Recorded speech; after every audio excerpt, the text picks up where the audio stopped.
We've been through, what is it, like 3 or 4 chapters? 4 chapters, or 3 chapters, plus I guess the prologue chapter, the tutorial chapter of this game so far, and they've kind of bounced all over. But here's what I can glean from having gone through and started up a little bit of a meta narrative or a meta game. So this is the earliest account of something happening in this story, because this is a retelling of the myth of Lazarus Hearst, who was the leader of a puritanical order party which governed Albion, which I don't think is a real country, but he was the leader of this party in the late 18th century.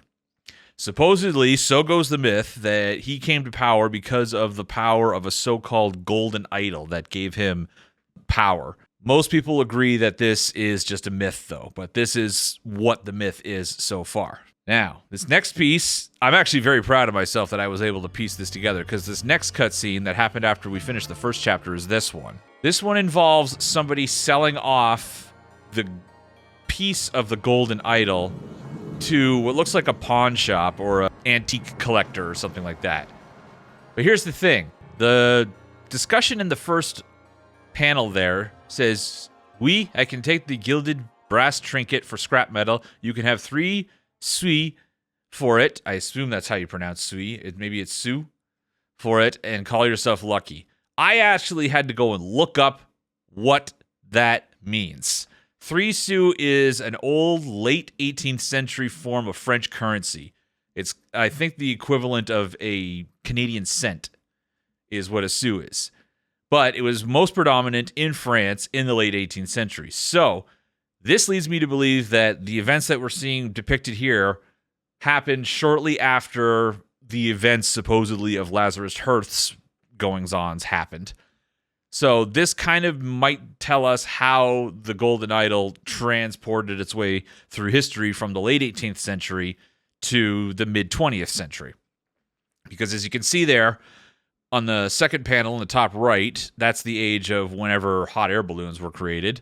Bottom left one has Zeppelins, and then the bottom right one has what looks like a hybrid, like, dragonfly aeroplane. Again, I think this game takes place in alternate history Earth, so technology might have gone in a bit of a different direction. But point is, the idol has traveled through time by just sitting on a shelf for a good 250 years or so. Because you'll see in the last panel there's a silhouette of a character that by now we are very familiar with in this story. That is definitely Tessa Navari down there. So I think this explains kind of how she came to know about the golden idol. She just discovered it well, she's also a historian, so that might also explain it well. So that brings us all the way up to the mid-20th century. Tessa Navari, we know, is on the hunt for the golden idol. She wants to possess it, and she learns somehow that a prisoner in this prison named Arthur Blythe knows where the pieces of the idols is. So she slips him a bunch of coded messages and a means for him to escape. He hacksaws his way out of his window. He escapes the prison, and that's that. That happens on November 15th, 1973. Fast forward about 6 or 7 months or so to May 1st, 1974. At the release of a new film at this 3D theater, an event happens where somebody tries to steal this odd crystal that they've been using to make this 3D theater actually perform properly. And we learn through some of the details, sifting through this scene, that the crystal was trying to be acquired by that weird lady. We know that that weird lady is Tessa Navari. We established that. She's trying to hunt for all the pieces. She's probably got Arthur feeding her information on what the pieces are and where she can find them. So that's what this scene was all about. That happens on May 1st, 1974. Fast forward another couple months. We move to August 13th in 1974, where we go to the auction. Now at the auction we see Tessa Navari is also present at the auction. This is also the first time we run into our Lumerian historian, Aurel Toussaint, And we also learned later that this guy over here who's posing as the bartender is actually Arthur, the prisoner that Tessa sprung. So he and Tessa are both here trying to bid on different antiques, and their aim is to get this guy here, the little jeweled monkey statue. And they're so hell-bent on getting it that they end up resorting to murder at some point just to steal it. So that happens on August 13th, 1974. 4 days later, August 17th, 1974, Arthur tries to go to the Harmony Resort where Tessa works to return the idol. He gets there, though, and finds out that she's got all the other pieces of the idol, and he decides to betray her and try to steal all the pieces of the idol. That doesn't go well. She catches him trying to steal from her, and she ends up killing him inadvertently because she basically fends him off. He trips over a balcony, falls, and smashes his head open. So what does Tessa do? She doesn't exactly panic. She just buries him in the Zen garden. So now Tessa has all the pieces. Arthur is dead and buried. And that is the end of what happens in 1974. We now fast forward ahead to the beginning of 1975, to January 3rd, 1975. What happens on January 3rd, 1975? This is when Tessa and her overspending gets the better of her, and her entire complex, the Harmony Foundation, gets repossessed by OPIG, and the people that run it are these two people here, Tim Spender and Marie, I forget her name, and Marie. She's like a head scientist, and he's like a general manager of the company. So they basically hire some goons, they bust in, they repossess the building, and they're going to swap it out from this sort of Zen, not exactly, but kind of mostly Scientology type place into like a research laboratory. So that happens on January 3rd, 1975. Fast forward to the summer of 1975, we have the infamous bird bath incident, where a young research assistant is farting around with some science stuff or whatever, and he manages to activate this device that he thinks is going to, generate something or do something magical or whatever, but it ends up freezing a bird bath, turning it into a block of ice that falls down a hill and smashes its way into a neighbor's yard. So clearly the OPIG guys are up to something with some science stuff related to this device that has been cobbled together from the broken pieces of the idol, which OPIG basically stole from Tessa when they took over the Harmony Foundation. So that happens on June 13th, 1975. 5 days later, the fire incident happens.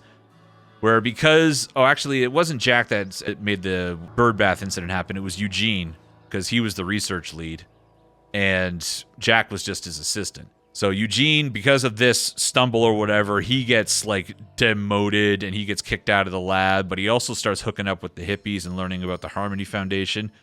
And so in an effort to redeem himself, he plots to race back into the lab when there's a board inspection going on and just farts around with the device and shows that it can generate a fiery explosion because it has power in it or whatever. So he gets burned up a little bit, but it has the desired effect that he was looking for in impressing the president of OPIG here, who's like, oh, wow, that's pretty impressive. You know what? I want to see what else this can do. You know what, Eugene? Way to burn for the company there, buddy. How about having a promotion? So Eugene is then promoted, and now he runs the research team. And if we go back to the scene that happens out here, we see that Eugene was basically taking cues from Tessa and the Harmony Foundation, and it paid off for him because now he's the boss. So as a kind of way to repay her, he brings Tessa back into the fold.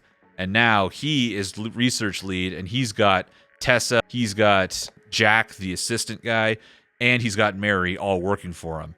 And what do they decide to do? They decide to plow ahead with this scene here, where they're going to be proceeding with what they call Project Idol, IDOL. Mary pipes up saying that there's going to be legal problems. Jack is wondering what's scientific about that. Tessa is all about it. Tessa says, hell yeah, let's go. She's got all the fervor in the world. So that brings us to about the end of the summer of 1975. We don't know what happens until for another year and a half, because we skip ahead all the way to 1977. And the first event that happens in the summer of 1977 is the opening event, where we see the history professor, who we last saw at that auction, is now in a mental institute and is choking out one of the orderlies. No reason why, he's just snapped, I guess. So that's a little crazy, and that happens in the summer of 1977. A month later, there is an incident at a construction site. In the summer of 1977, at the beginning of July 1977, there's a construction accident that brings the police around, and they discover a dead body that's afflicted by what's the police would later known as the Red Curse. They're finding dead bodies of homeless people with these bloodshot red eyes. So that is July 1977. Fast forward to December 1977, and, you know, the case of all of those people with the red eyes and everything keeps piling up. It's mostly just homeless people that they keep finding or whatever, so it doesn't really get a whole lot of notoriety until December 1977, when a world-famous scientist, Isaac Noack, ends up dead with the same red eye problem. He's discovered by some folks just randomly, and his death makes it a big thing. Now it's got media coverage all over the place. Unfortunately, since he's a famous scientist or whatever, his family gets their name kind of dragged through the mud. So his daughter, Elizabeth Noack, goes on a rampage to try and hush everything up, because she's being contacted by somebody outside saying that, you know, she's been given the heads up that this could be a scandal. So she rushes and talks to the police commissioner. She bribes him, essentially. He covers up the fact that her father died and had this red eye thing. And the icing on the cake is that her cousin happens to be Jack Noack. And he was the research assistant and one of the members of that team that we saw in 74, or 75 rather, that was proceeding with this Project Idol. And that brings us up to speed on everything that we've seen so far. So now, if we jump into some new scenes, we're going to have to be on the lookout for any clues as to when they're happening so that we can fit it into the chronology of my little corkboard energy, as you guys call it. But I think that now that we have all of that established, we've got sort of like a baseline fundamental understanding on, you know, maybe not what's going on, but at least when things are happening in relation to other things, you know? And that might help us to maybe understand if this game ends up having like a final boss puzzle that we have to hunt through the whole game for clues for. Maybe we might be a little more well prepared for it when that shows up. But to that end, hopefully everybody enjoyed that recap. Now, I think it's time we jump into the next chapter, which is chapter number 4, The Trials. Here we go.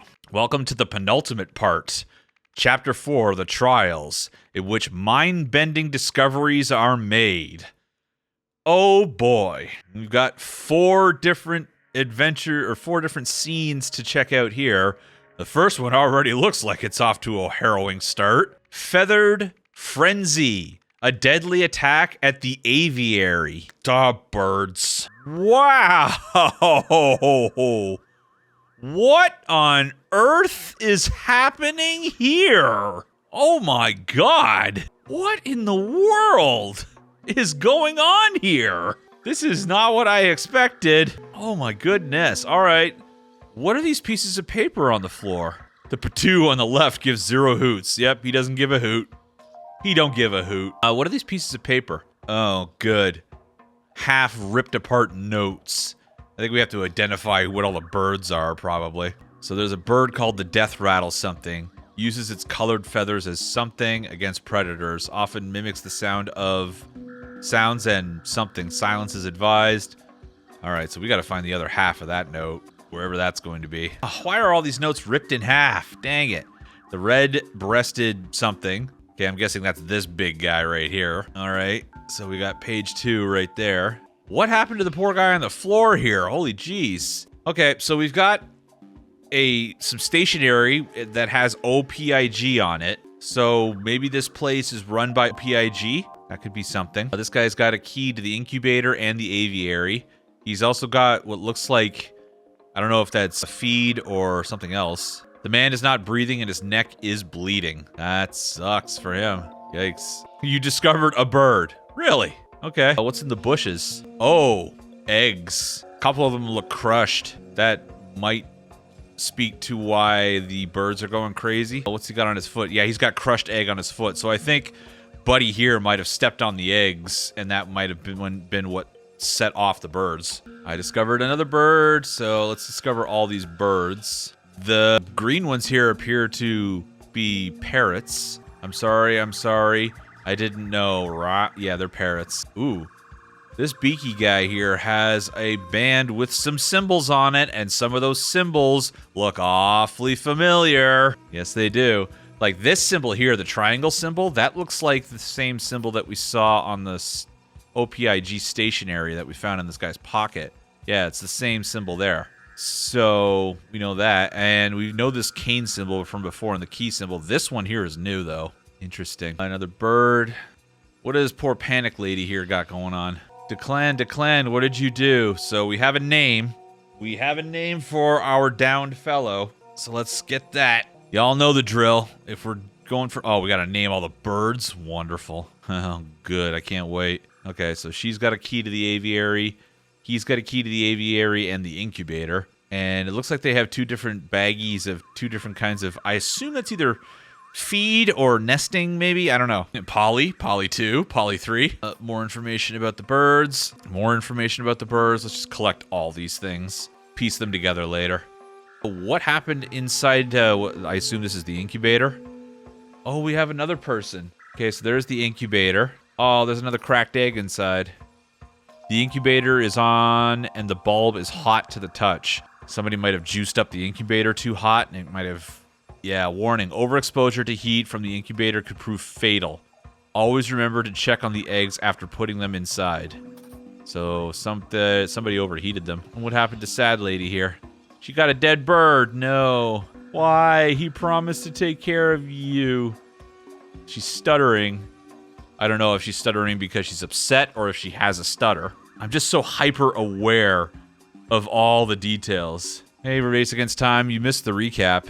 We did a huge recap at the beginning of the stream where I went through every event that's happened in the game so far in chronological order. Because I've gotten to the, like, murder board stage where I'm doing, like I'm keeping my own notes now. And I actually went through and I'm on the lookout now, and you could help me with this Race Against Time because it has to do with time. If at any point in any scene that we discover, you see something that hints at when it's happening, I would like to get that pointed out because I'm keeping a chronological list of events that happen, and I'm trying to put it in order because the game presents everything that the game has presented has been completely out of order chronologically. And I'm like, no, sir, not on my watch. So I'm restitching it all back together. Yeah, Man Pants would be proud. She'd probably get a kick out of this game, but I feel like she's not watching the streams because she doesn't want to be spoiled, which sucks, but is understandable. Oh man, what happened to Dead Boyd? She's also got a baggie of stuff. So I don't know what these baggies are that they've got. Like, he's got a baggie of yellow... I assume it's feed, maybe? Or maybe it's feathers? Could be. Not sure. Yeah, when is in dates. Yeah, the time of day doesn't really matter so much in the overarching thing. Like, time of day obviously matters in, like, this case here because they wouldn't have put that clock there unless you needed to know the time of day, right? To solve the puzzles. We can also go back here. Okay, so we got information. So this is feed, it looks like. Okay. Oh, yeah, baby. Let me at this place. Let's rip this place apart for information. Feeding schedule. Okay, time of day, feeding schedule. That's going to correlate with the clock that we saw back there. Daily notes. August. We're in August now. I don't know what year, but we're in August. Okay, so keep that in mind. August 20th, 9th, and August 30th. Yeah, but I don't know what year. Because I've got space on my board here spanning from about 1973 to 1977. So these events could be happening anywhere between those periods of time. There's also some like pre-20th century notes that I took down, but I doubt very much that fits into anything too much right now. Thanks again for running the incubator station for me, Declan. See you after lunch, Marcy. So Declan was the guy we saw back there with his ears ripped off. So we've got Moore, Astor, and Palmer. So we've got Moore, Astor, appointment at 12:30 on August 30th. So again, it's looking like it's probably August 30th. What did I miss in Moore's? To the one that stole my heart. Ain't that cute? She looks familiar. I can't tell if we've seen her in a previous scene or not. Maybe we have. I'm not sure. Astor, what have you got here? Welcome to Morag Aviary, new employee guide. So Astor is a new person. Palmer, what have you got? Pictures of birds, steps for training new employees. So Palmer, I guess, is more senior here. She's also got a travel guide. Or they've also got a travel guide. Okay. And then we have the bags of feed here.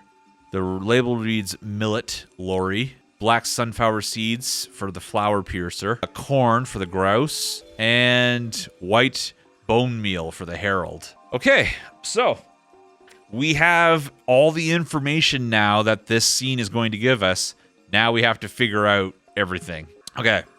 Well, first we have to figure out which bird is which and which bird and what agitated it. Oh, good grief. Okay. So there's 4 different birds, and we have to figure out what their triggers are. Great. Actually, there's 5 different birds, because I see the big red-breasted guy here. Owl, the red beaks, the parrots, and the blackbirds. So I guess we got to start piecing together these notes here. Yeah, this red beak is holding a yellow wristband, it looks like. And it's got some very familiar symbols on it. So, fairly certain that guy who's bleeding here, he definitely stepped on some eggs. And it looks like there's stepped on eggs right here. So, whatever bird got agitated by him stepping on their eggs is probably his fault. It says here that the man is not breathing and his neck is bleeding. He's also got a trial volunteer form on him. So, he might be a volunteer. This, wait a sec. You look like the person whose photo we saw in the locker here. So you're Moore. We got a last name for this person here, Moore. So I'm going to assume then that Astor here has an appointment, right? What do the notes say? Thanks for running the incubator station for me, Decon. See you after your lunch. Marcy. I feel like there's 3 names here and there's 3 employees here, but I feel like one of them might be a volunteer. Because we have Marcy, Declan, Crystal. Oh, maybe it's just the 3 of them, yeah. See you after your lunch. Alright. Anyway, I feel like Declan was probably the one that set off the incubator, because he's a volunteer. He doesn't know what's up. Also, the time right now is 12:40. Okay. I guess we got to start piecing together these notes here. I'm guessing these 2 notes here, just based off of the fact that their paper looks the same color. No, all the papers look like the same color. Shit. Well, let's see if the grammar fits together well enough on these 2. The Death Rattle Guide to Birds uses its colored feathers as something work, but if you follow this... Okay, so I don't think those 2 go together. Okay, Morgue Aviary's Guide to Birds. I think these 2 go together. Being a bird keeper is hard work, but if you follow this guide, you will have no trouble taking care of our feathered friends. The Bleary-Eyed Flower Piercer. Wow, that is a hell of a name. Okay, so what's he all about? This excitable bird is known for its curious nature. The flower piercer may react aggressively towards bright colors.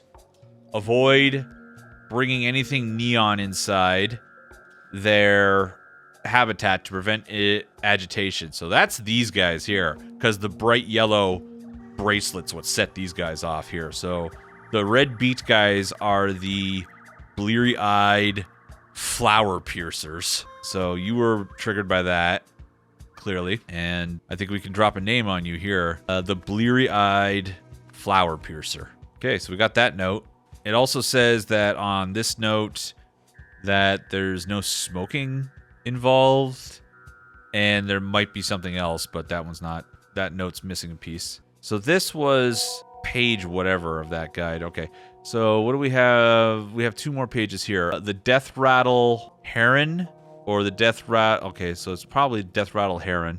Using its colored feathers as bright plumage and against predators, feeds on live prey. Hang on. Has often mimicked the sound and teeth. I don't think those two to go together. That doesn't make sense. Does not make sense. The red-breasted heron, maybe? The heron is known for its bright plumage and aggressive nature. Here we go. Feeds on live prey, has extremely sharp teeth. So that's this guy here. The red-breasted, like he looks red-breasted to me. So the red-breasted heron is him. Nothing seems to have set him off. He just seems to be pissed all the time. So red-breasted heron. Okay, what else you got? The masked grouse. I'm guessing that's this guy over here. This bug-eyed, yellow-footed bird is endangered despite its predator status. Extremely territorial, hides its eggs in bushes. So, this guy here, the masked grouse, he was probably set off by Buddy here stepping on his eggs. Makes sense, or no. Probably, yeah, there we go. What other birds can we discover here? There's this one, the Death Rattle and Morg's Aviary. No, wait. Death Rattle Lorry? The Death Rattle Lorry uses its colored feathers as a method of intimidation against predators and prey. Its piercing cries often mimic the sounds and words it has recently heard. So that's the parrots. The Death Rattle Lorry are the parrots. No, I don't want that. I want the names. There we go. Death Rattle Lorry, I think, because they're the only ones that are repeating words. Let's get back to that. The Death Rattle Lorry, recently heard. Silence is advised, as speaking will cause these birds to scream. And then finally, Nilthanlic's Herald. These terrifying creatures were discovered in the jungle, where they scavenge for bones. Silence is required, as loud noises will set off these creatures, provoking attack and triggering their self-defense mechanism. So, I think that's the way it is, yeah. Because he set off the parrots set off these birds here. This guy was set off by the bright bracelet, and then the eggs being stomped was set off by this guy. So the order is probably he stepped on the eggs. This guy probably tore out this guy probably tore him to pieces. He started screaming, that set off the parrots. The parrots set off these other birds, and so on. No, I don't think Declan set off the parrots. I think he set off this guy who bit his face off, and then that started the chain reaction. We still have to figure out names. What's the last bird called? What were they called? Something Herald? Nilthanlic's Herald. Okay, now we have to figure out the names, and I think we can figure out the names of these people based off of what feed they had, because it is, what, 20 to 1? So at 20 to 1, the feeding schedule, at 11 a.m. to 1 p.m., the hatchling would have been Declan. Oh, wait a sec. It doesn't... The times aren't exactly exact here. Okay, Declan, what feed did you have on you? You had the yellow feed. And the yellow feed is for the grouse, which makes sense because he was feeding the grouse and the hatchling. So that's definitely Declan. I think he's Astor. Declan Astor. And the other lady is Palmer. So Declan Astor, Palmer, and then we could probably just brute these last 2 names here because it's 50-50. Marcy and Crystal, was it? Yeah, Marcy and Crystal. Okay, let's swap those around. Crystal Moore and Marcy Palmer. There we go. Okay. So we got names. We got the triggers. Now we have to start filling out the events here. At the aviary, somebody somethinged when she something that somebody had something in the incubation station. Okay, what words do we have here to work with? So this is one of the 2 girls. I'm guessing it's Marcy Palmer. Marcy Palmer cried when she discovered that a egg had overheated, or not not a eggs, that grammar doesn't make sense, that a hatchling had overheated in the incubation station. That makes sense, right? Because if we go back here to the incubation station, there's Marcy Palmer cried when she discovered that a hatchling had overheated in the incubation station. Meanwhile, and this is our doomed boy here, Declan, what was his name? Declan Astor, entered the aviary where his bracelet was stolen by the blurry-eyed flower piercer, right? Yep. Following this encounter, somebody went to save somebody and... Okay, I know what this last part of this sentence is. Stepped on the eggs hidden in the bush. Following this encounter, Crystal Moore went to Deacon Astor... No, this is Deacon Astor again. Declan Astor. Following this encounter, Declan Astor went to feed... what feed did he have on him? The yellow one, which is for the grouse, right? Feed the masked grouse and stepped on the eggs hidden in the bush. That all makes sense. In retaliation, the masked grouse attacked Deacon Astor, injuring him. Okay, I think I got this. In retaliation, the masked grouse attacked Declan Astor, injuring him. Or not injuring him. Killing him? Yeah, killing him. Because he's dead, right? Says he's not breathing. Man is not breathing and his neck is bleeding. Yeah, he's dead. Damn. That's hardcore. You don't fuck with birds, dude. I mean, you don't fuck with birds' eggs. That's pretty common, yeah, for sure. His last screams were mimicked by, what are the parrots called again? The death rattle lorry, which agitated the Nihilix Herald, which then attacked the last girl, Crystal Moore. Did Dan get this on the first try? Oh, yeah. What a way to start. I love it. I love it. Oh, it feels so good. After volunteering in a trial during his lunch break, Declan Astor, a new employee at Morgue Aviary, forgot to take the hatchling out of the incubator. Then, while attempting to feed the masked grouse, he stepped on its nest. The grouse killed Declan, indirectly agitating the other birds. So how does that all fit in with the overarching story? Well, I think it has something to do with the bracelet that he had on. Because he was off for an appointment somewhere during his lunch break, right? He was off on an appointment at OPIG. That's why he had the bracelet, because the bracelet had OPIG's symbol on it and then a bunch of other symbols. Like, what did that bracelet have on it? It had the OPIG logo, and then it had this symbol, which I think we discovered yesterday means to give, and then whatever these symbols mean. We don't know what these two symbols mean. We've seen this key symbol. My hunch is that the key symbol has something to do with life. Like, maybe this OPIG is like give eternal life. Maybe this symbol means eternal or something like that. But that's the connection to the overarching story right here. For some reason, this guy was off visiting OPIG for some reason. And again, this is on August 30th. We don't know what year, though. Oh, that breaks my heart. I don't know what year. Oh, now we got to figure out what these symbols mean. Shit. I doubt very much any of them mean incubator, hatchling, or screams. And we also have transfers? What? What is all this nonsense? This is full chapter shit that we have to try and solve. Good God. Okay. Let's not get ahead of ourselves here.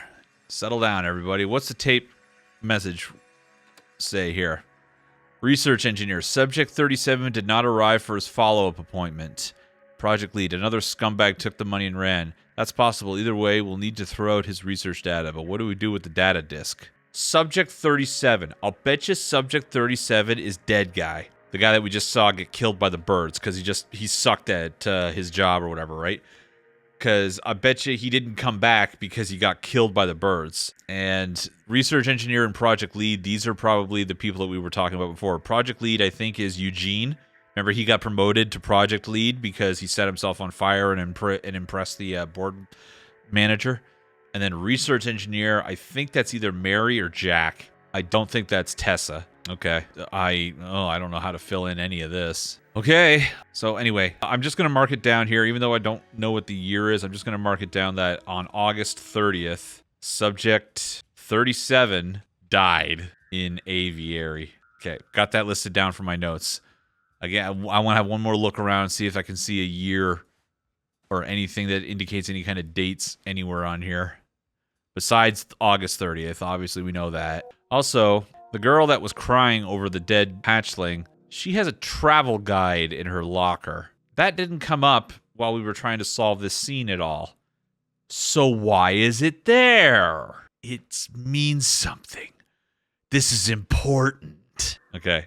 Anyway, let's go back to our new scene here and see what kind of craziness happens in our new scene. Backstage drama. Pandemonium at the Stardust Variety Hour. Oh boy. It's showtime, everybody. Holy cow. Holy crap. What is going on here? Oh, this is very disco. Wow. Wait, is it just this one scene? Okay, so we've got magicians, puppeteers, dancers, etc. Final placements. Oh boy, discovered stars, or rankings rather. So what is this called? Stardust. Nope, never mind. You gotta chill.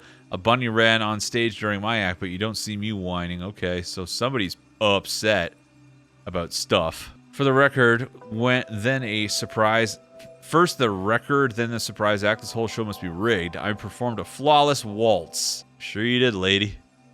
She is lunging. Who's hiding in the back here? Somebody else with another bracelet. Could you tell the little dancer that I only switched my act because someone took my soda? Oh, there's so many clues. That's another wristband. He's got different symbols on his, though. He also appears to have won 25,000 units. Okay. Topoli, welcome.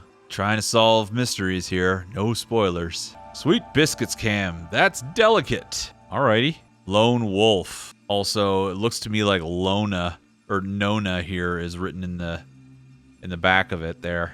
Also, he's got a small bite mark on his hand. Who bit him, I wonder? Oh, probably the puppet here. So is this Cam then? I would have won if they had put me in at the first stinking act. All that work wasted. I thought he was a burpist. What? Alrighty. This is definitely a variety hour, that's for sure. There's an empty cage here. There's juggling balls. There's a trumpet. There's... Who's this dude? Arthur won fair and square. You don't like it? Something? Talk to Michelle, the producer. Okay, we got names. Order of contestants: Cameron Flake, Nola Rockwall, etc., etc., etc. Atharv Reddy. That's a lot of names. I can't help but notice that we are competing against a previous champion. We already know the judges like her act. She'll be a shoo-in for the grand prize unless something goes wrong. Shouldn't the rest of us get a fair shot? From Cam. Okay, let's keep looking around here, seeing if we can find all this information. We got a magician girl here. Lily Bell, sweetie, you showed up one act too late. I'll kill Vilmer for this. Should have broken his bones as well as his heart. Oh, there's so many twisting pieces of information here that this is a tangled mess. Why has she got a soda bottle that's half empty? Miss M. Bergen's production team. Got it. What's a security guy here doing? Or not security, he looks like the camera guy.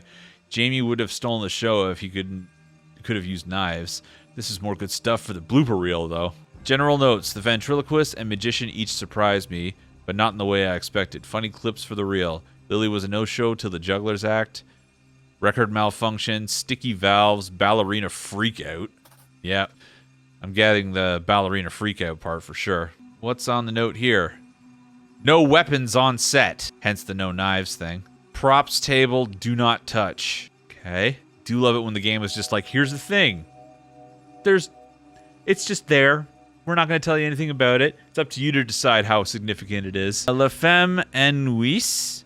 I do not speak enough French to know what that translates as, but it looks to me like it's very scratched. Shouldn't have bought that record. It is scratched. Stardust Variety Hour winners of yesteryear. Okay, so we know that this is at least 1975. This probably is 1975. Because they'd have a 75 winner on there, so we're in 1975. I'm writing that down. So we're some point during 1975. Variety Hour. What's the note here say? There has been a sudden outpouring of complaints about our allowing previous winners to compete in the Stardust Variety Hour. We assure you that Stardust Variety Hour is a fair contest with no possibility of skullduggery. Continuing to harp on this will result in you being released from the show. Your host, Dante Longo. Going to assume that that's this guy here. Dante Longo is this guy. He looks like he's dressed like a host. He doesn't look like he's dressed like a contestant. So let's assume then that that's him. And once again, we have been presented with all of the information that this scene is going to present us with. Now we have to untangle this web. Oh boy. Where to start?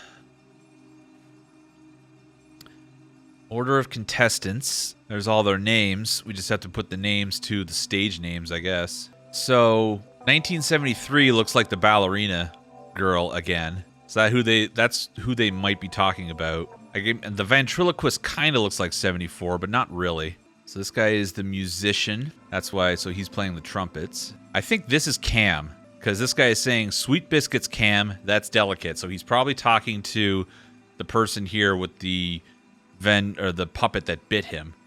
So this is probably Cameron, rather. Vilmar, can you tell the little dancer that I only switched my act because someone took my soda? I'm guessing this is Vilmar, maybe? Because he's the one sort of holding back the dancer. First the record, then a surprise act. This whole show must be rigged. I performed a flawless waltz. What else do we have to figure out here? Rankings and names at the talent show. All right. Arthov, whoever that is, won first place. And we have to figure out what Arthov is, who Arthov is, and what their act is. Great. Wonderful. Shit. Well, safe to assume Arthov is not the dancer. Lily Bell, sweetie, you showed up for an act too late. I'll kill Vilmer for this. Should have broken his bones as well as his heart. So, this person here, the magician, I'm taking that to mean that this person used to be in a relationship with whoever Vilmar is. I would have won if they had put me as this first stinking act. All that work wasted. I thought he was a burpist. So final placements, burping, recitation of every Ash president, or original dance. Okay. I think original dance might be this guy? I don't know. No. Where is... Just looking at the medals around their necks, this guy's got a big star medal. He won 25,000, so he might be the winner. So he was definitely the winner.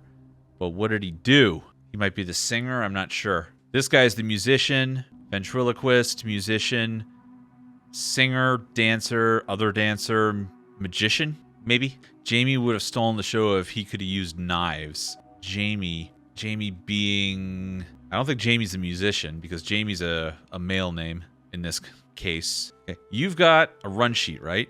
Order of contestants. What do we have up here? These are the final placements. Okay. The Pauper's Waltz, which would be Dancer Girls dance.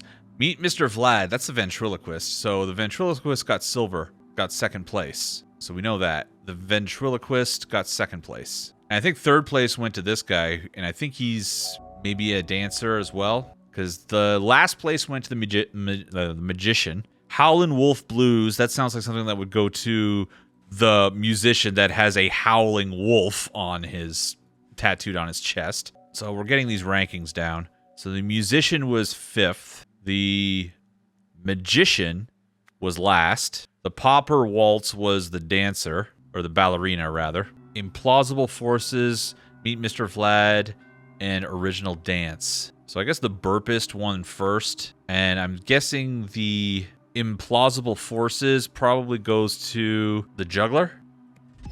Yes. Awesome. Okay, so we got the placements done. Now we got to put names to everybody. Great. Arthov won fair and square. So Arthov is the name of this guy here. Boom. He's also our link to the overarching story because he's got himself a bracelet from OPIG. He only switched his act because someone took his soda. So he was going to do like a burpee act, but he didn't have any soda to burp anything. The ventriloquist and the magician each surprised me, but not in the way I expected. Funny clips for the real. Lily was a no-show till the juggler's act. The juggler being this guy, I assume. Bunny ran on stage during my act, so this guy's the juggler.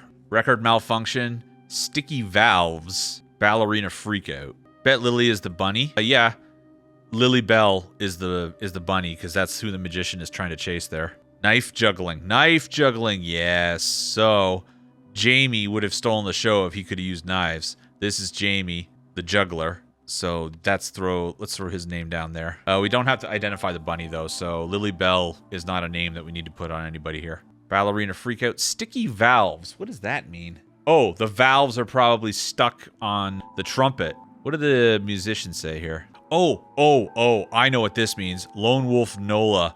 Nola is the name of the magician. Because remember she said, I'll kill Vilmer for this. Should have broken his bones as well as his heart. He used to have a tattoo of Nola's name on his chest. Then they broke up and he had to cover it up. So he covered it up with Lone Wolf. So we know that this guy, the musician's name is Vilmer. Where is that? There it is. And we know that the magician's name is Nola. Don't know what their last names are. Oh, the last names are probably listed on here. Here we go. So we've got lots of names here that we can associate with everybody. Okay, this makes it super easy. So we've got Cameron Flake. We've got Nola Rocco. We've got Jamie Albright. Jamie Albright. Why does Albright sound like a familiar name to me? We've got Regina Littlemore. I'm assuming, process of elimination, the only female that I don't have a name for is the ballerina. So I'm assuming that's Regina Littlemore. Vilmer Prado. And Arthur Reddy. Now I just need to know the name of the cameraman, unless he's the producer. Maybe he's Mitchell Bergen. That's a worthy attempt here. Damn, I got all the names right. Awesome. That's so cool. Yeah, I'd have written him off as just the camera guy, but no, he's the producer. Okay, so now we get to try and do the events. Oh boy. At the talent show, somebody, I'm guessing this word is sabotage, or sabotaged. Wow, they're throwing in past and present tenses of the same word to, oh boy. They're making it more challenging because we can't rely on that old trick that we had to rely on the grammar to maybe guide us, because now they're giving us the past and present tense of the same word. That's mean, game. Okay, so the previous winner was the ballerina. What's her name? Regina Littlemore. By scratching a record using... What did they use to scratch the record, I wonder? Mr. Vlad probably would be my guess. Because if you look at the scratches on the record, there's 2 of them. And they look like they're well spaced apart. They wouldn't use knives because there's no weapons allowed on set. So it wasn't knives. None of these other things could have made a scratch except Mr. Vlad, and we've proven that Mr. Vlad can actually has sharp enough teeth to break skin. So he's got sharp enough teeth to scratch a record. All right, so that makes sense. So I guess then it would have been the ventriloquist that sabotaged things here. So what's the ventriloquist's name? Cameron Flake. Cameron Flake sabotaged the act of the previous winner, Regina Littlemore, by scratching a record using Mr. Vlad. Meanwhile, oh boy. Somebody somethinged somebody else from the something to somebody to something somebody to something somebody's act. In retaliation, somebody something does something into the something. Makes sense to me. After the broadcast, somebody something believing something had been something. Oh boy. I think this last one, after the broadcast, what makes the most sense to me here is, for this last one, Regina Littlemore, the ballerina, attacked the host, Dante Longo, believing the show had been rigged. Because that's what she says here. First the record, then the surprise act. This whole show must be rigged. I performed a flawless waltz. And she's trying to attack the host here. So that makes sense. Now this middle paragraph has to be about the bunny. Meanwhile, somebody something somebody from the something. Oh, wait. I think I know what it is. Just looking at the words. There's an empty cage here, right? Check this out. So somebody released, what's the bunny's name? Lily Bell from the cage to sabotage Regina Littlemore's act. Wait, no, it wasn't Regina Littlemore's act that was sabotaged by the bunny. It was this guy's, wasn't it? A bunny ran on stage during my act. Yeah. And who are you? You are Jamie Albright. Got it. So, meanwhile, somebody released Lily Bell from the cage to sabotage Jamie Albright. I wanted to call him Lily Albright there for a second. In retaliation, somebody something into the something. Oh, Oh, I get it. I think I get it. This guy's note here says, sticky valves. We assume the valves are on the trumpet, right? Why were the trumpets sticky? Because, in retaliation, somebody poured a soda into the trumpet. That's why the valves were sticky. And that's why the burpist didn't have his soda. Makes sense.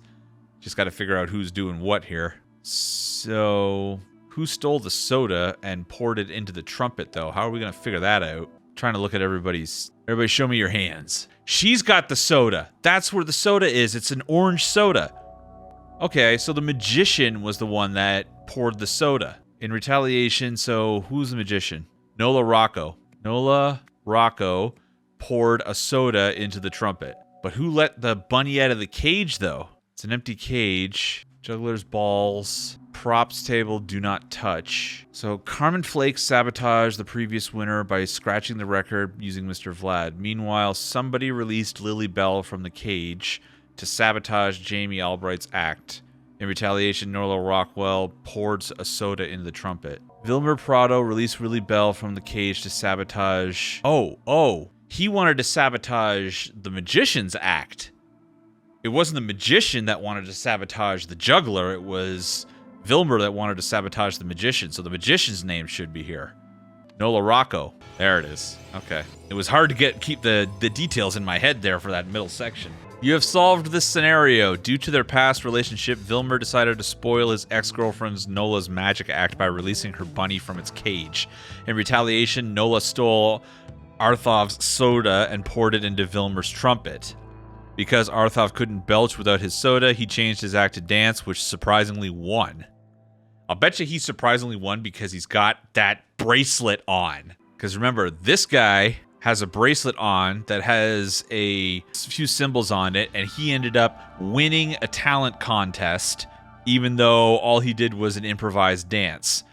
Meanwhile, this guy over here shows up to work with a bracelet on that has different symbols on it, and he ends up dead. I'm seeing some collusion here. And I think that's why this episode is called The Trials. I think they're sending all of these people out from OPIG with these bracelets on and seeing what they do. The Ultimate Unlucky Dancer. No, it has to do with their bracelets because they're transferring energy from one person to another using these bracelets, and they're like time traveling here or something like that. There you go, Nick. There's some time travel for you or something. It's not actually time travel, but there is a clock here. 1:15, this clock says. JN, identification of time frame settings for the unnamed device. Lens 1, 0.02 hours or 1.022 minutes. The donut button, round to 1 minute. What is this random nonsense? Lens 2, 25.059 hours or 1 day. Lens 3, 71.627 hours, so basically 3 days. Just say 1 month. No need to be so specific, Jack. Also, you haven't submitted a name yet. Quit stalling and get on that. So this is a note. This is Jack Nowick. Jack Nowick is the one research guy. He was on site during the bird bath incident and during the fire incident. He's also Isaac Nowick's nephew. Okay, so this is Jack Nowick's identification of time frame settings. So Jack Nowick is writing out a bunch of sciencey shit here, and somebody is going through and writing on it in red pen all this stuff in big bold letters. We've seen several people who write in red pen so far, so it's either Tessa or it's probably Eugene, because Eugene is also like the project lead behind this idol project. Okay, very interesting. So we might have to do some math calculations here. So we're moving on to another event. This looks like it's got the same guy that won the talent show down here. Spiel Dance. Arthur's winning act. Wait, are we just going back like a few steps here? Oh no, it's somebody else watching at home. We know her. We've seen her before. She was at the auction. I recognize her immediately. She was definitely at the auction. I know what I'm seeing, Uncle. How did this foreign fool learn an ancient spell dance? Or spiel dance? They take months to master. So she's recording this and spying and shit? Oh, look at this. So yeah, he's doing some sort of crazy dance. Oh, good. So we have to analyze the dance and see what's going on here. Oh, man. All right. That's so many words. The spiel dance, opposites of common words were conveyed by reversing the movements of their counterparts. Great. In ancient Lemurian, philosophers postulated that various parts of the body house particular character attributes. Spiel dance reflected this belief. This hand shape, when held to any part of the body, referred to that part's accompanying attribute. Strength, curiosity, evil. Yeah, the belly is usually pretty evil. I get it. Lower body stances. Perhaps one of the most curious aspects of Lemurian spiel dance was the relationship between some upper and lower body movements and its effect on establishing grammar. This opens the door to many interesting possibilities. A 1-foot stance invokes the plural form of a word. Book becomes books. Sitting cross-legged adds a definite article, like book becomes the book. I see. So we've got to translate an interpretive dance now. Oh, man. You gotta be kidding me. There he is, Arthov, age 39. Oh, boy. So this one is a little bit of a smaller, don't hunt for the clues, just be very good at interpreting stuff here. At least they loop this shit for you. That's nice. Momatai Daiselvia was shocked to see Arthur Reddy performing an ancient Lemurian spiel dance. The dance translated to something, something, something, something, something, something, who something, somethings. So he can only do that dance because of the bracelet, right? I don't know. It's certainly a interesting coincidence, though, isn't it? So we got to figure out what his dance is here. So he's pointing at his cheeks with both hands. So let's see if we can't suss this out here. In spiel dance, opposites of common words were conveyed by reversing the movements of their counterparts. Knowledge is cheeks? Don't know. Could be, maybe he is pointing to his eyes. Philosophers postulated that various parts of the body house particular character attributes. Spiel dance reflects that beliefs. The hand in this shape, when held to any part of the body, refers to that part's accompanying attribute. So yeah, he could be going for his eyes here, yeah. So eyes, and he's also got 1 foot in front of the other. I don't know if that means anything. A 1-foot stance invokes the plural form of a word. Sitting cross-legged adds definite article. We're definitely going to need to come back to this book later on in like the final puzzle when somebody's like sitting or something like that and we have to figure out what they're trying to say. 1 foot would be plural. Well, that's the thing. He's not on 1 foot. He's just sort of got 1 foot in front of the other. Like later on here, he's on 1 foot. So knowledge, what is that? What is that? Shut, I think is what that's supposed to signify.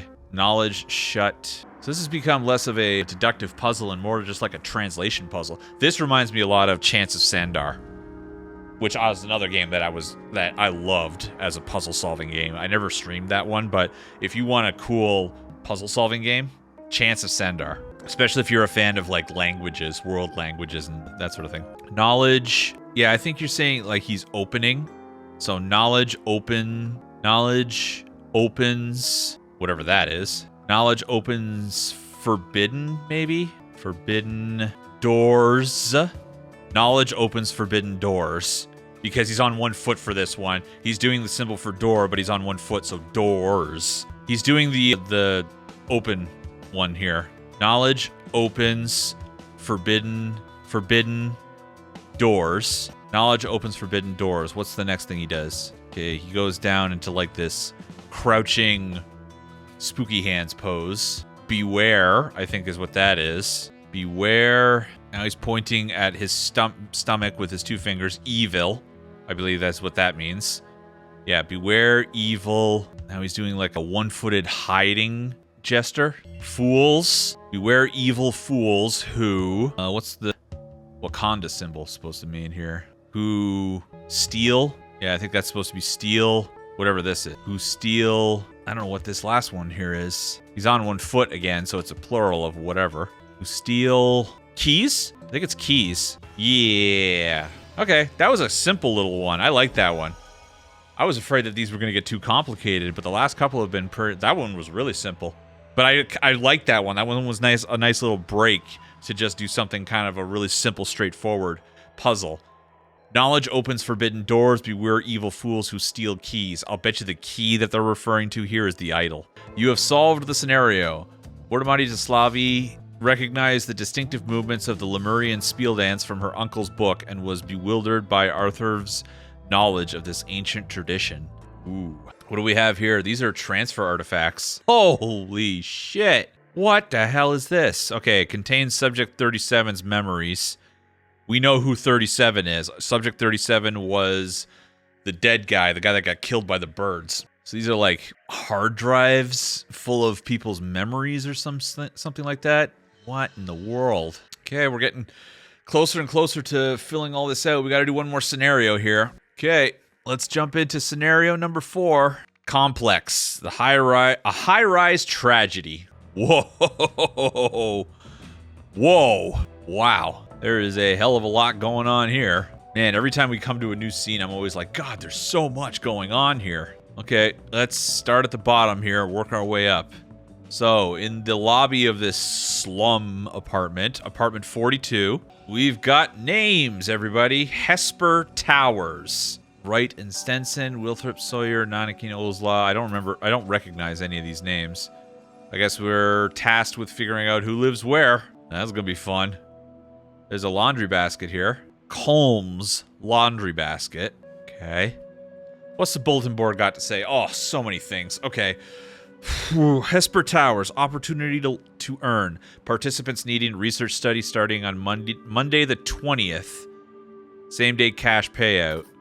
The 20th of what? The 20th of what game? What is it the 20th of? Answer me. Okay. Thanks to everyone who attended the picnic. Okay. They look like a lovely bunch. Also, whoever took the photo has a band-aid on their finger. All right, this is harassment. PSA, if you're going to be indecent like Shenye, at least close your blinds. I'm pretty sure, so somebody probably, like, taped a photo of somebody through their window, and then somebody else ripped the photo off and crossed this out and said, this is harassment. I ordered a package and it hasn't shown up yet. If it got delivered somewhere else by accident, please let me know. Spencer, apartment 4B. Okay. All right, we got to soak up that information here, and then we got to use it for good and not for evil. Laundry room. Uh-oh. Oh, boy, what's wrong with this guy? Patience, patience, patience. Ernest, with your earnest knife. Stain out of here. Great for blood, grass, and other tough stains. Why do you need... What did you do, dude? Good grief. All right. Oh, my God, there's so many apartments. We get to go in each and every one of these apartments? This is going to take forever. All right, so we got a cop who lives here. And there's the Band-Aid. Oh, it's a mess. Haha, I'm sorry I didn't have time to make a fancy dinner. It's really a nice place. I'm jealous that you and Lavolia live so close to the ground. She's got her pepper spray with her. Is this supposed to be like a first date? It looks very first date-ish. Like somebody who's trying very hard to do first date-ish because he's got like the romantic candle and like the flowers, and they've got like Chinese takeout, and she's looking very nervous. She's all prettied up, but she's also got her pepper spray and a card of some sort. I don't recognize what the card is. Protect and defend, the security guard creed. Oh, he's not a cop, he's a security guard. Cool. I bet you he lives here with like his mom or something like that, and that's who she's talking about. Lavona. Because I think he was the one that took the photo that we saw down here, the picnic photo. Yeah, that's his thumb up there. Lavona might be cigarette smoking lady on the roof here. The guy here with the mustache, we saw him in the laundry room. So maybe these are all the residents. Who knows? Okay. Ooh, so the residents. So in this apartment here, we have, boom, you. You live there. And I think Lavona probably is this lady up here, maybe. I'm not sure. I need more data. Oh, look! We found Manpans' apartment. Or possibly mine, judging by how I'm approaching this game. Message from September 21st. This is Marie Westlake. We know her from OPIG. We received your call. I'm sorry, Miss Combs, but we cannot divulge the identity of other participants in our research study. Have a nice day. Combs. Mrs. Combs. Combs was the name we saw on the laundry bin here. Yeah. Okay. Was anybody in that picnic photo wearing a red jacket or a green something or other? Well, that's kind of a red plaid blouse right there, but I don't think that's a stretch of a connection there, I think. Anyway, whoever lives here, Combs lives here. And Combs has a diary, whoever it is. Here we go. Thursday, September 2nd. I've been unemployed for about 2 weeks now, and it's awful. I figured that writing a diary to decompress couldn't hurt, but I have nothing else to say today. Friday, September 10th. This is so frustrating. No one wants to hire me because I'm a woman. Okay, an interviewer today told me that I should be looking for a husband, not a job. The 70s. Well, sir, how am I going to pay my rent? Sonny raises it nearly every month. Sonny is the landlord. Don't know what to do with that. I'll do any job, well, almost any.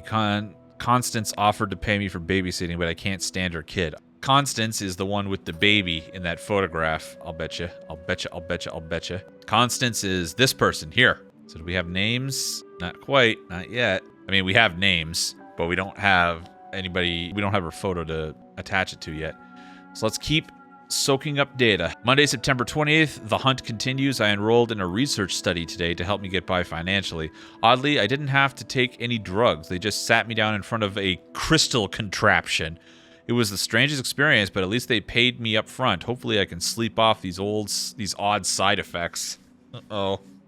So somebody went and got themselves involved with the OPIG.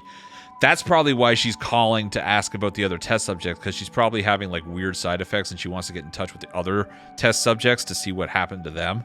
Tuesday, September 21st, I think I'm going crazy. I have memories circling around in my head that don't belong to me. I remember details about the apartment picnic, which I never attended. Oh, so Combs is not in that picnic photo. I remember getting threatened with a gun. I remember feeling terrified, but none of that really happened. At least not to me. Am I insane, or do these memories belong to someone else? A life could be at stake. I need to figure this out. It's not like I have anything else to do.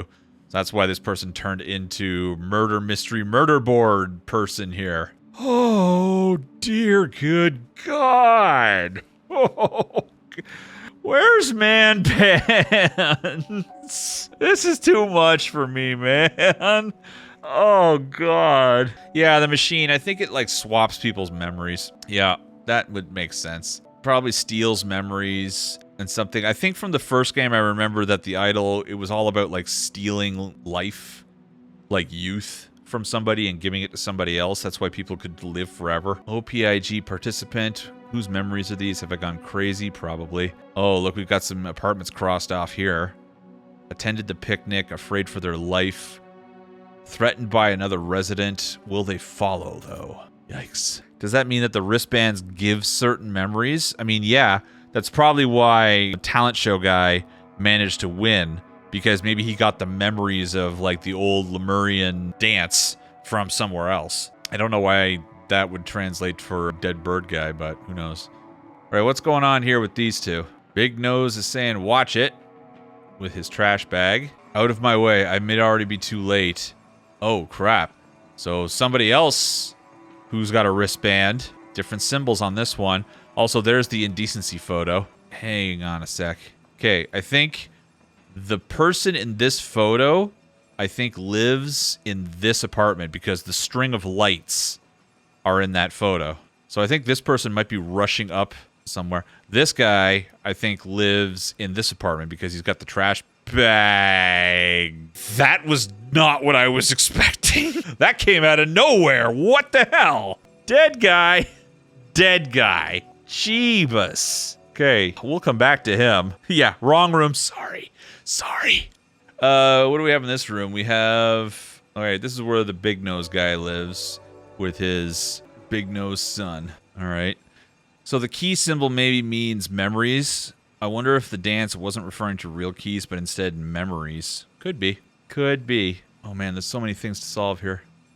Kai, remember to take out the trash Tuesday evening. Don't make me do it again. Oh boy, oh boy. Right now it is 5:15. Good to know. So this is where the fisherman family lives, apparently. Who lives in graffiti apartment here? The botanist, apparently. Quick, mom will be back any second. Somebody also has a bracelet. And we're sneaking bottles of wine out here. Are these teenagers? Yep, this is the teenage boy. This is incredible. How'd you find her stash?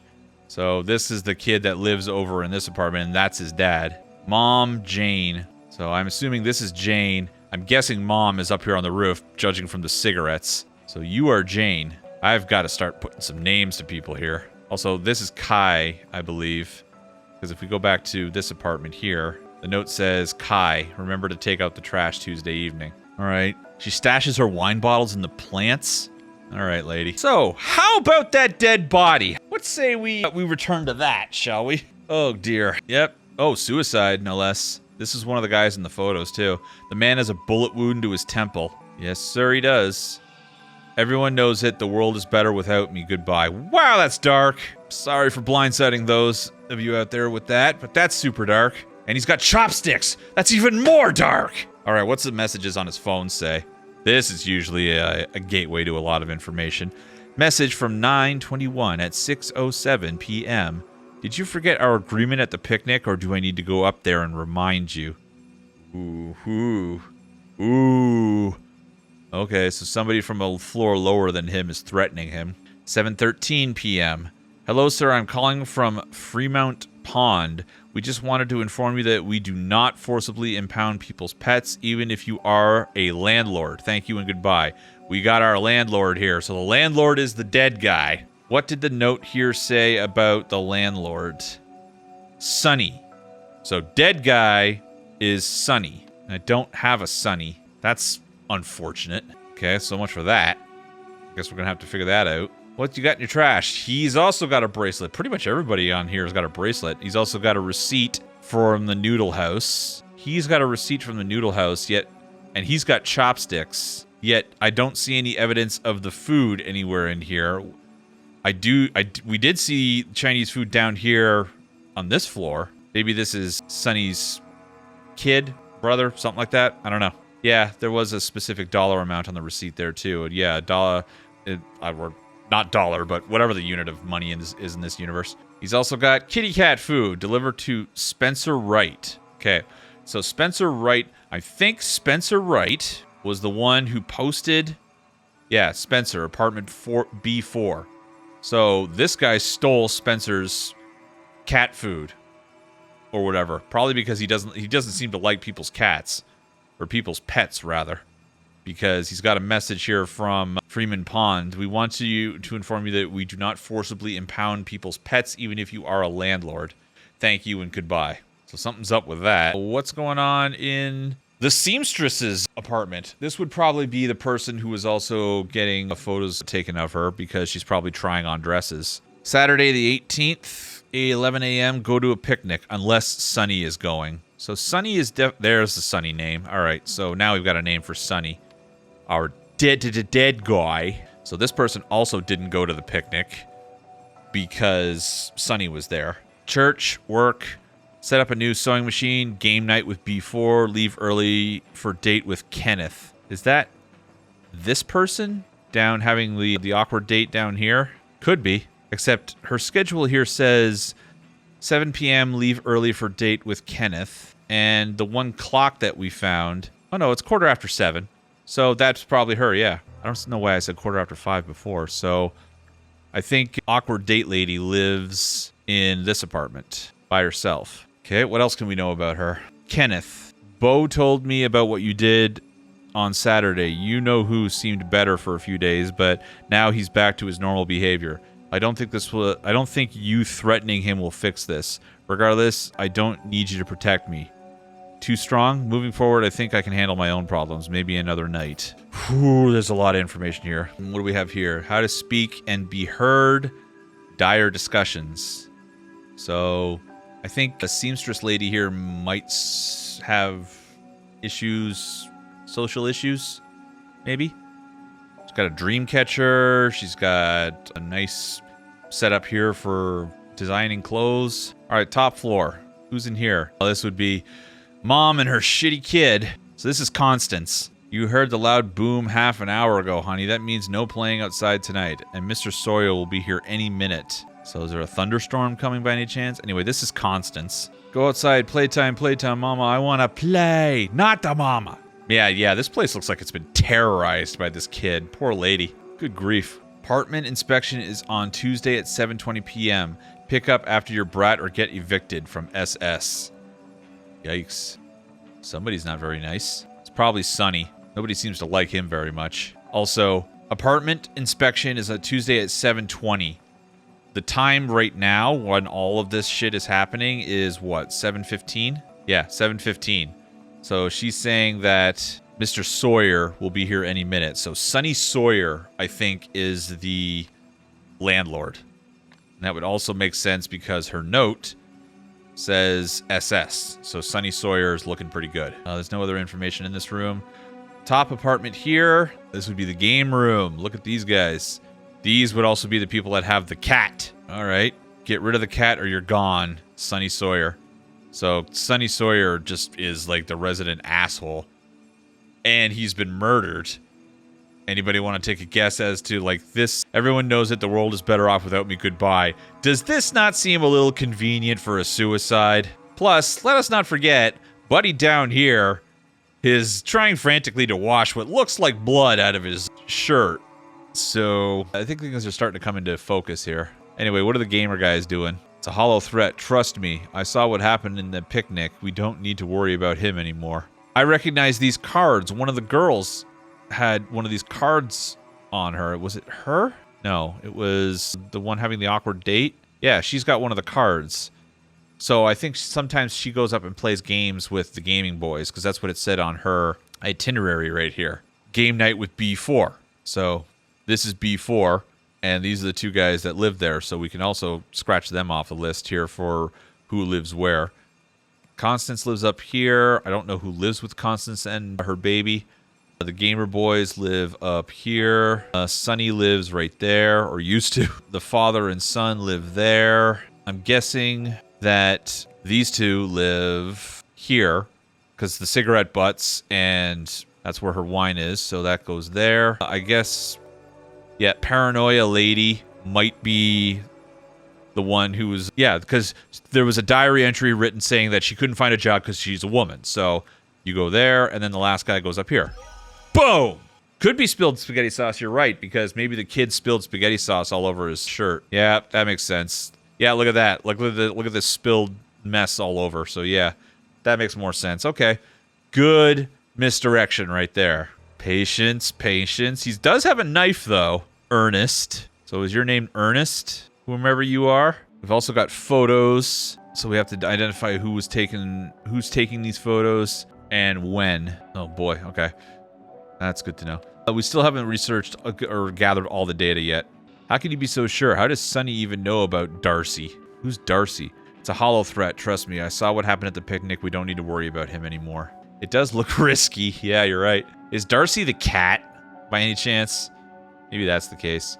And finally, we have Smoking Lady up here on the roof, where all the flowers are, too. Oh, Smoking Lady also has a band. Wow, a lot of people have these bracelets. Well, Sabrina, you got dumped for that and then forgot where you hid the booze yesterday. What a bummer week. So Sabrina is our smoker lady here. Did we go into the second room? Yeah, we've been everywhere. According to this down here, we've absorbed all the data that this entire scene has to offer. So now it's on us to piece everything together. So far I've locked it in which resident lives where.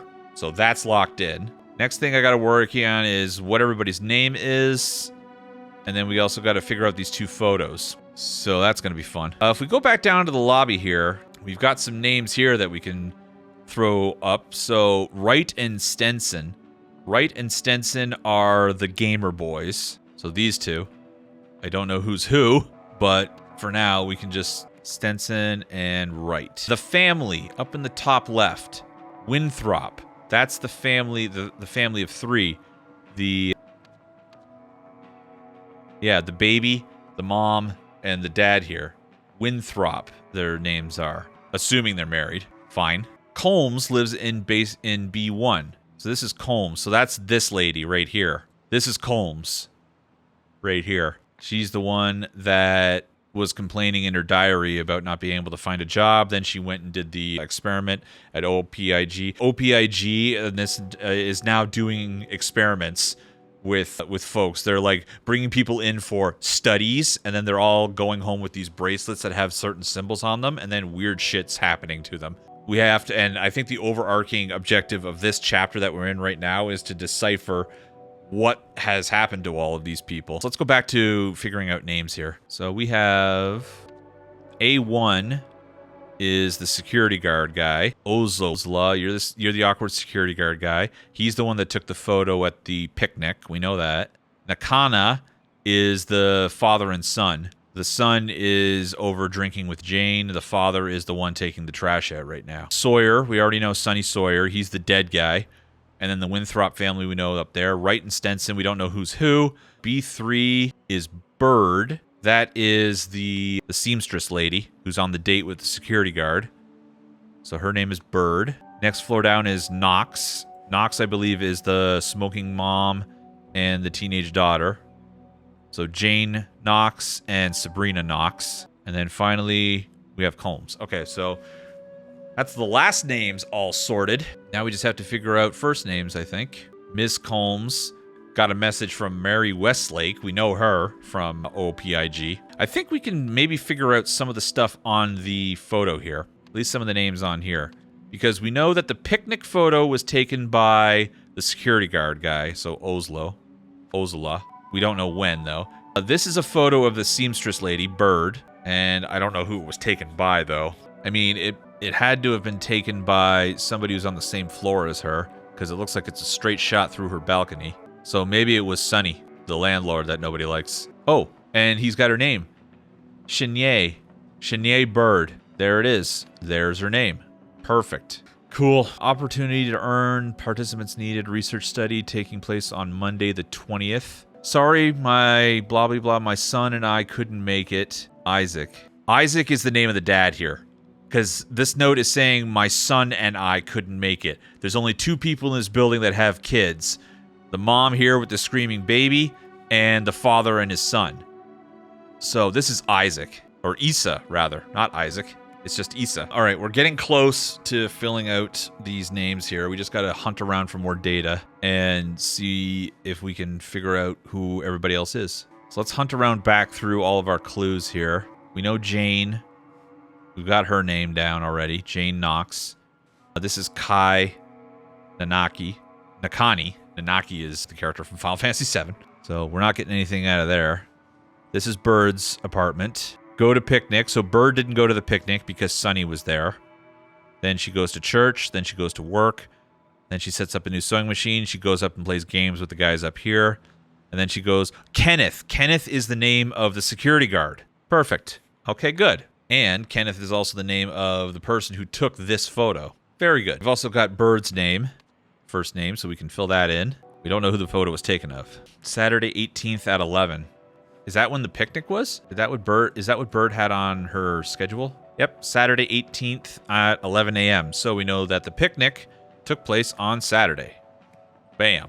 Good stuff. And right now we know it's Tuesday. Still don't know these 2 guys' names. I know it's a mess, haha. I didn't have time to cook a fancy dinner. Okay, there's a very twisted light bulb going off in my head, like one of those screwy light bulbs going off in my head.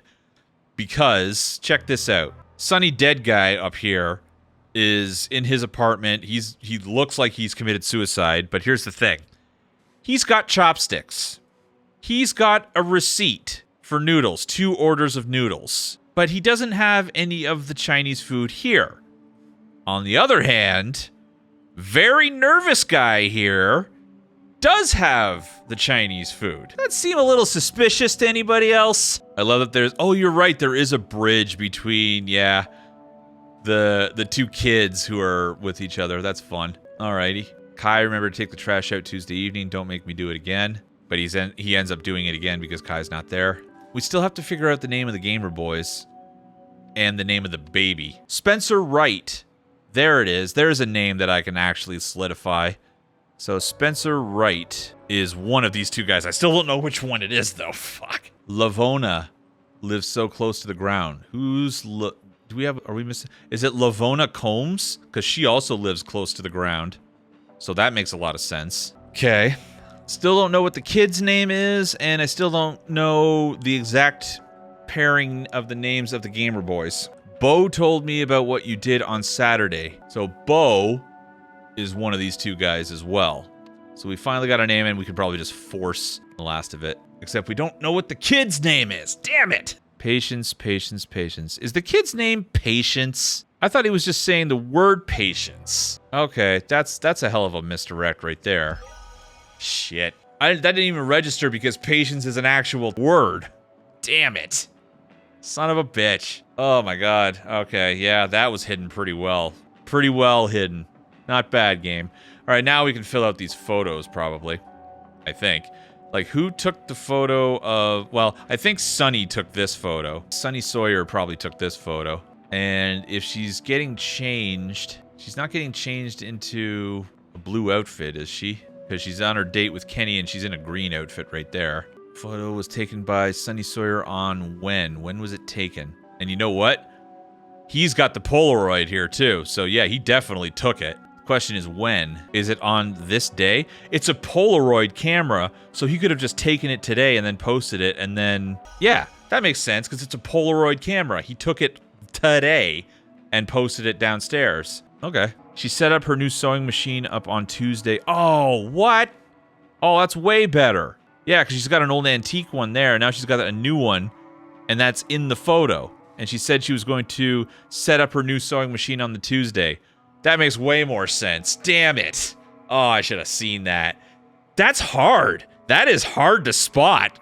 Good eye. I would not have clued in on that. That's very tricky. So we've got photos, names. Now we've got to do the hard one, which is the story.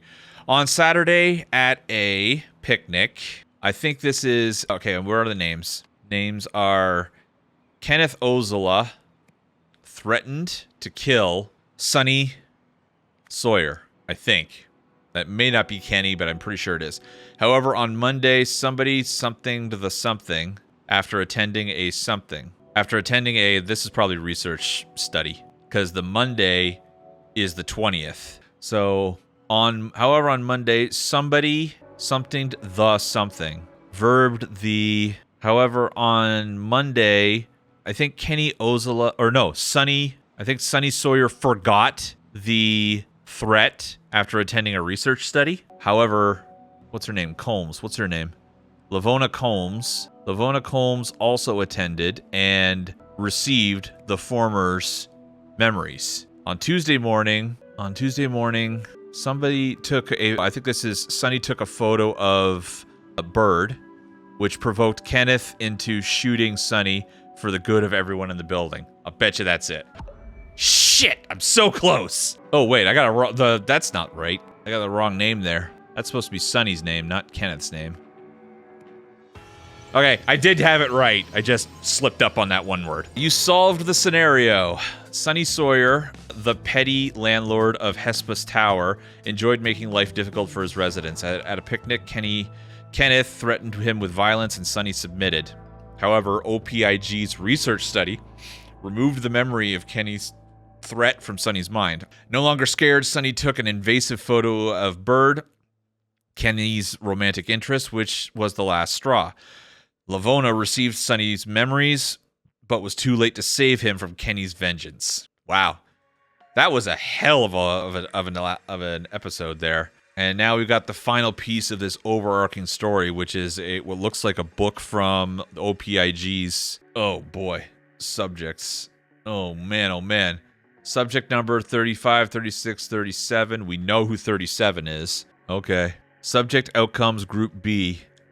Notes... Project lead. Now that testing is over, we've got to do the important part. Give the device a name. I say we call it something incredible, so that upper management knows we're poised to change the world. Engineer, please don't oversell it, Eugene. At its core, it's an information dispatching optic lens. Idle. It is then. God. So these are the folks that behind the idle thing. We all remember Eugene, right? He's the one that got set on fire. And then managed to parlay that and fail upward into a management position.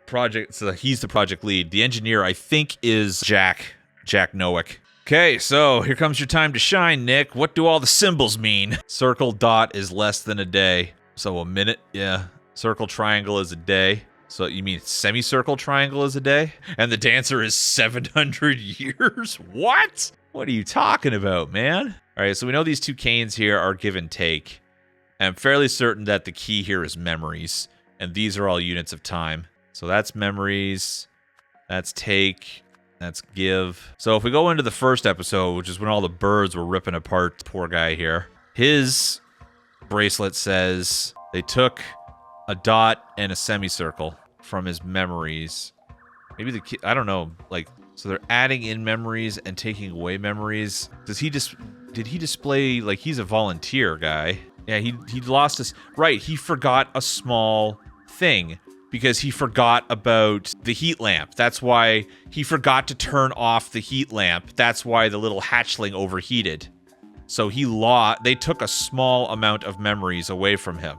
So OPIG took a small amount of memories away from him. So if we go back to trials here, and we go to the symbols, so a minute or a day. Right, he was only there for a day, so that must mean they took 1 day from him. So the guy that won this contest is this guy here, and he was given a lot of memories. So square dot is a lot of memories. So was he given like 3 days worth of memories, approximately 3 days, or a month maybe?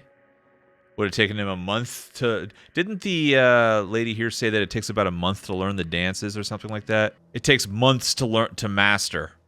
Yeah, so he was given months of memories. So that's, yeah, the square dot means month. All right, let's go find some of the bracelets in here. So, Paranoid Lady here was given 3 days of memories, right? Because this scene... What's happening right now is on the Tuesday. The picnic was on Saturday. She has memories from the picnic, which was 3 days before Tuesday. So she was given 3 days. So her bracelet says she was given 3 days. So semicircle and triangle is 3 days. And then I guess circle and dot is a minute. Perfect. Process of elimination. There we go. So we've translated that. What's the other thing we have to translate? Oh, the transfers. So who transferred what to what? Oh boy. Parental consent obtained. Interesting. Useless. Interesting. There's also... Okay, there's also these boxes. These are like hard drives full of old memories.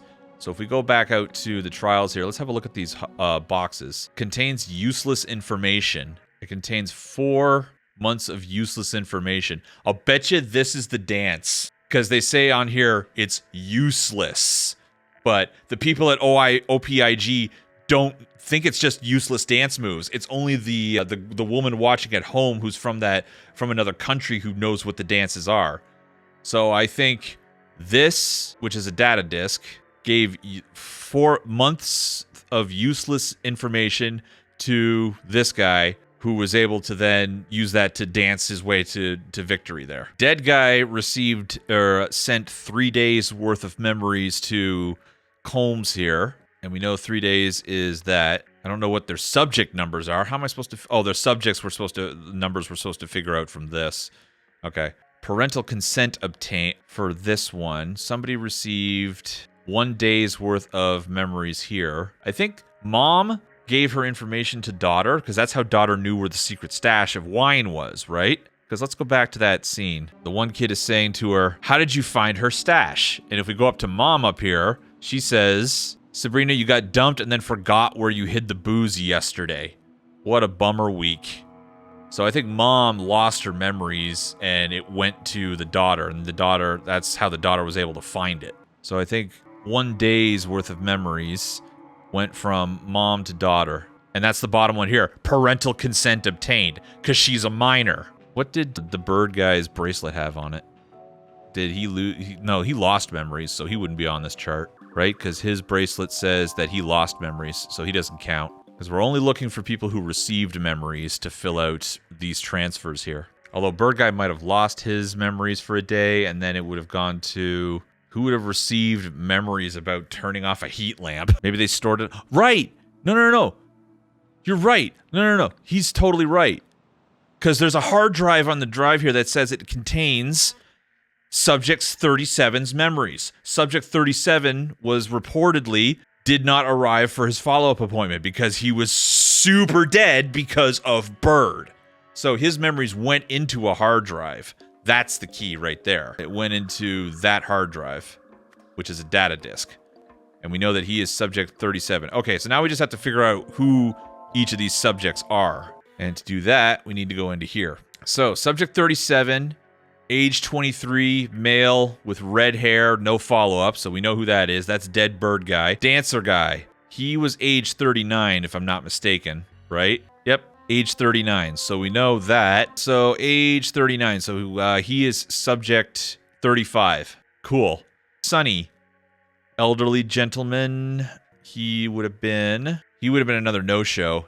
I'm guessing he is subject 39, because he doesn't look like a 30-year-old. He does have gray hair. He doesn't look like a 77-year-old with no hair. So I'm guessing he's 39. Paranoid lady with black hair. Well, the only female with black hair on here is subject 40, so that is a pretty strong guess there. Brown-haired middle-aged lady. Brown hair, age 43, female. It's definitely not the 22-year-old female. So yeah, I'm thinking subject 41 is mom. And daughter is female, blonde hair, age 15. So subject 42. There you go. Oh yeah. That's that good shit right there. And then we have a random fight here for some reason. You got a problem? Hunter Wolf? Remember Hunter Wolf way back in the first chapter? Oh boy. All right. Well, we got through another chapter. There's another full chapter for us to get through. But remember way back in the first chapter, there was a character named Hunter Wolf Hunter Wolf was the one that threatened Elizabeth Noack or not threatened, but informed Elizabeth Noack of that her father had been discovered with the red eye curse. You've seen his body. It would be a shame if it got out that the man who was an inspiration to the world was just another junkie. And there's a picture of a Hunter Wolf right here. Yeah, that's how that's connected. Project Idol it is then. And then I think that conversation leads into this one cutscene that we saw back here. This one. That's Eugene, and that's what we'll be doing with the idol next. Say full steam ahead. Eugene's on board with this idol idea. I'm willing to bet, I'm hypothesizing here, I'm willing to bet that their prolonged use of the idol and eventually leads to the curse. So all the stuff we saw about those guys getting red eyes at the very beginning of the game, that happens at the end of the story, and then we go all the way back, and then we start things off with looking for the pieces of the golden idol and everything. So yeah, like I said, very Tarantino, this narrative, but I kind of love it. It's really well done.